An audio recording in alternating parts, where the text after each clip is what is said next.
Hello students, welcome to Concept Online classes. We were studying about acid, bases and salt. In part 1, we have studied about the physical and chemical properties of acid bases. And in this part, we'll take it a little further and we'll study about the indicators. So what are indicators? As the name suggests, they indicate the nature of particular solution, whether it is acidic, basic or salt. Indicator also tells us about the strength of an acidic or basic solution, whether it is a strong acid or a weak acid. Although indicators are generally the weak acid and weak base in nature. So, depending upon the property of the indicators, we have the following two types of acid-base indicators. So, what are those two? First one is olfactory indicator. What are these? There are certain indicators that indicates the nature of given substance or a solution by changing their odor or smell in them. Such indicators are called olfactory indicators. So the common examples of olfactory indicators are onion extract, vanilla and clove oil. Vanilla essence.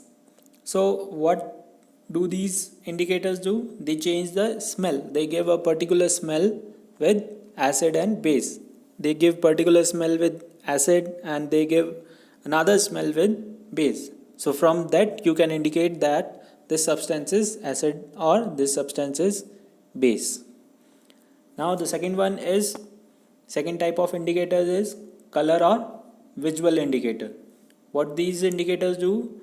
They show a different color. Most commonly indicators change their color in different medium. So these indicators show different color in acidic medium and different color in basic medium.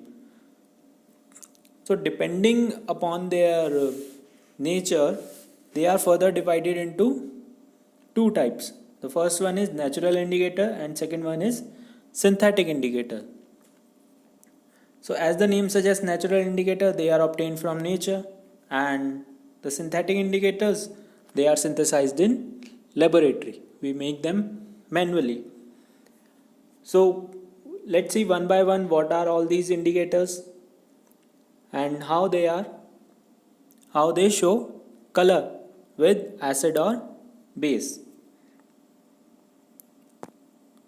The first one is litmus. Now, litmus is a dye extracted from lichen. It is a natural indicator whose color is purple. Now, lichen are the symbolic association between algae and fungi, and these belong to the division called Thallophyta of plant kingdom. You may have studied it in bio, Thallophytas. So, litmus is available as litmus solution and commonly a litmus strips. We can make them in both forms, in the form of solution also and in the form of strips also. Litmus strips comes in two colors. One is red and another one is blue. You can see them in diagram also.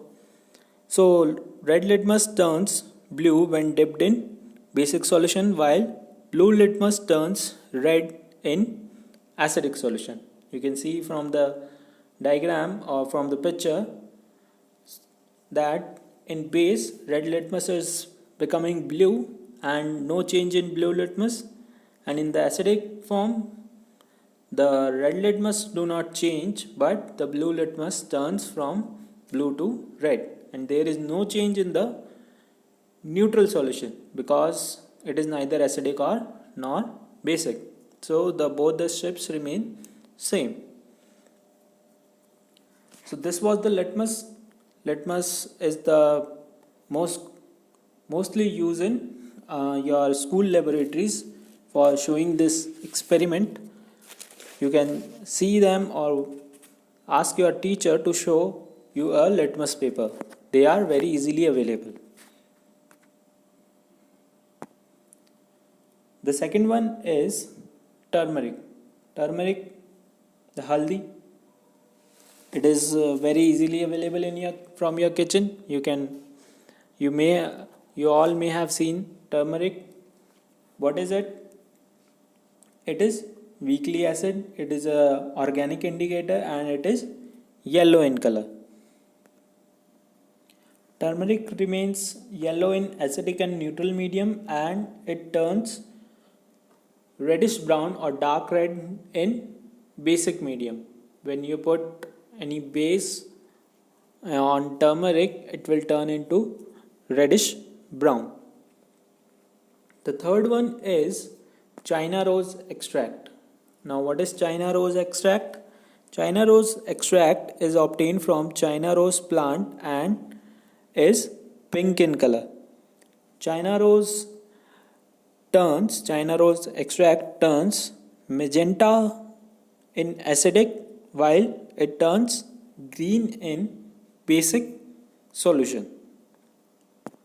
You can see it in example in picture also, that it turns into little orange in color. We call it magenta or dark pink, and it changes to green color when in basic medium. The fourth one is your phenolphthalein. Now this is a synthetic indicator. It is synthesized in laboratory. It is colorless solution and it is weakly acid. It remains colorless in acidic and neutral medium and it changes to pink in basic medium. You can see in picture it is phenolphthalein.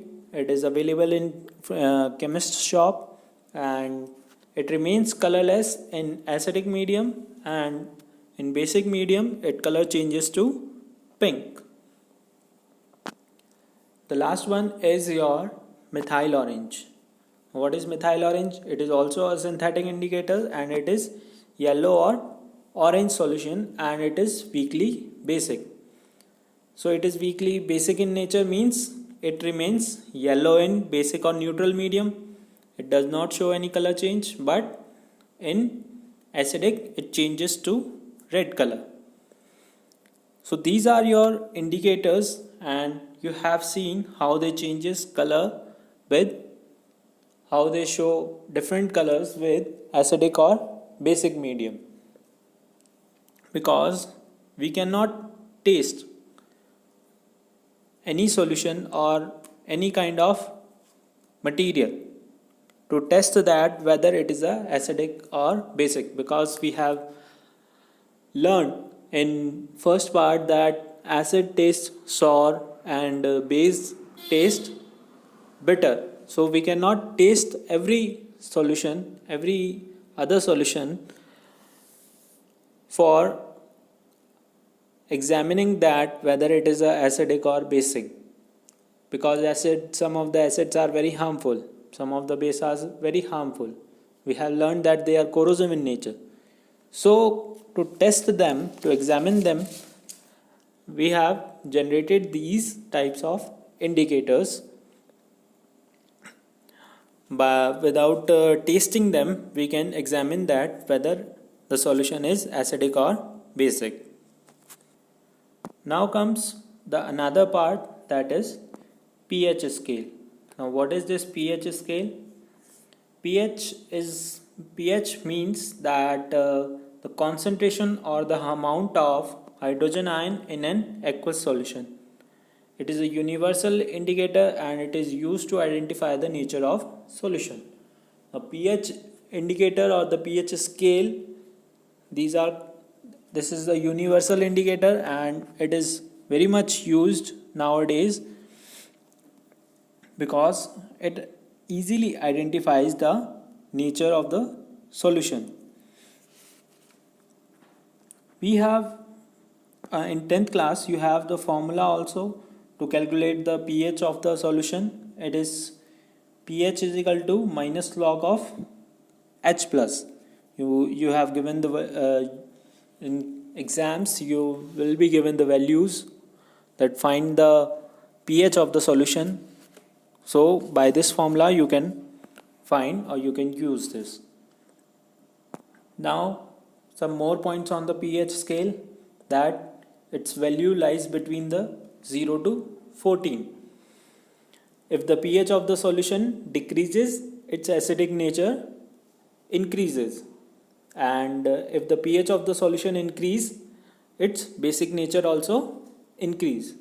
How? Because from 0 to 7 the solution, if the pH comes between 0 to 7, it is said to be the acidic, and if pH remains same, it is said to be the neutral solution.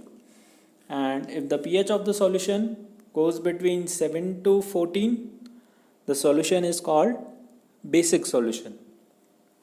So this is how the pH scale works on the scale between 0 to 14. You can see it in diagram also further. So now we'll study about the importance of pH in our life. What is the importance of pH in our life? See, the picture is showing you the pH scale, and its value is from 0 to 14. 1 to 7 or 0 to 7 is your acidic substances, and from on 7 your neutral substances, that is pure water. Water is your neutral substance, and from 7 to 14 it is basic. It is base, or the basic.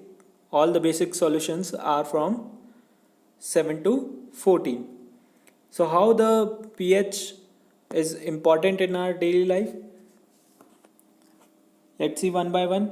pH of our digestive system works between 7 to 7.8. So our body has the blood. So blood pH lies between 7 to 7.8. If it gets disturbed, the body, then many ailments can occur.